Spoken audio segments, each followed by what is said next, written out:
अस्सलाम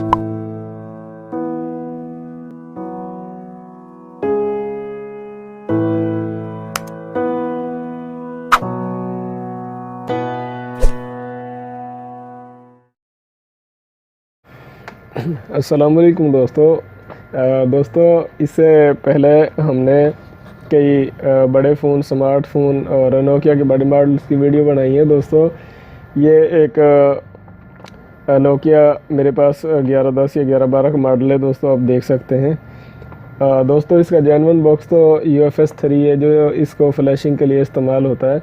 लेकिन दोस्तों अब UFS 3 जो किसी शॉपकीपर के पास है, किसी के पास नहीं है। जो नए लड़के हैं उनके पास तो बिल्कुल भी नहीं है, क्योंकि मार्केट में नया नहीं मिल रहा। दोस्तों मेरी आज की वीडियो बनाने का मकसद ये है कि इस मोबाइल का अगर आपको सिक्योरिटी कोड अनलॉक करना हो और आपके पास बॉक्स ATF हो तो आप उसको किस तरह से इस्तेमाल करके करेंगे। क्योंकि जैसे UFS 3 से सिंपल इसको अनलॉक करते थे, अगर ऐसे अनलॉक करेंगे तो ये ATF बॉक्स से नहीं होगा।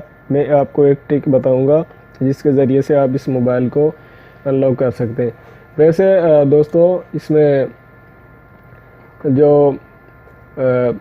ATF बॉक्स है दोस्तों, वैसे इसमें मॉडल तो तकरीबन नोकिया के नए पुराने जिनमें DCT4 के तमाम मॉडल हैं दोस्तों हैं, लेकिन उनमें वो चीज़ नहीं है दोस्तों जो होनी चाहिए, क्योंकि मुकम्मल सपोर्ट नहीं है। अमूमन जो है वो अनलॉकिंग के दौरान बॉक्स बिज़ी हो जाता है और उसमें ज़्यादा टाइम लगता है। दोस्तों ये आप मेरे पास ATF का बॉक्स देख सकते हैं। ATF नीट्रो छोटा बॉक्स है और मैंने ये दोस्तों 1100 वाली केबल है। ये काफ़ी सारे मॉडल सपोर्ट करती है। अगर आपको दोस्तों ऐसे समझ ना आए तो आप इंटरनेट से नोकिया का केबल फाइंडर डाउनलोड करके उसमें देख सकते हैं कि उसमें सिर्फ आपने एक मॉडल का नाम देना है जो केबल पर लिखा हो।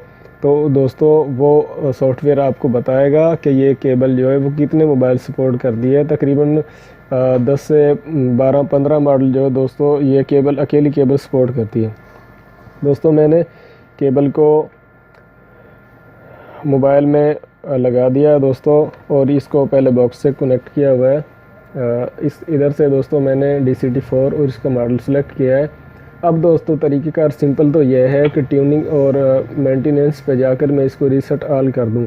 लेकिन दोस्तों यहाँ करने से बाज़ दफ़ा बॉक्स बिज़ी हो जाता है और उसको फिर सेटअप बंद करके दोबारा से ओपन करना पड़ता है। दोस्तों इसका तरीक़ेकार ये है कि अगर आपने DCT4 का मॉडल है और ATF से उसको अनलॉक करना है तो उसका तरीक़ेकार ये है दोस्तों, बस चेक पर क्लिक करेंगे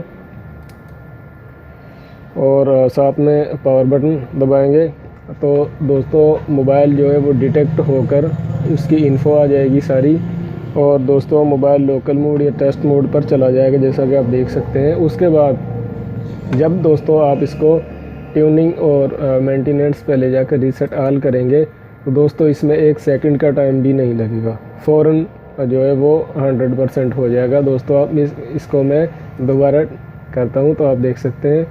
तो दोस्तों ये तो था ATF बॉक्स से DCT4 के मोबाइल को अनलॉक करने का तरीका। दोस्तों वीडियो को लाइक करें, शेयर करें, सब्सक्राइब करें, कमेंट्स करें और वीडियो देखने का बहुत शुक्रिया।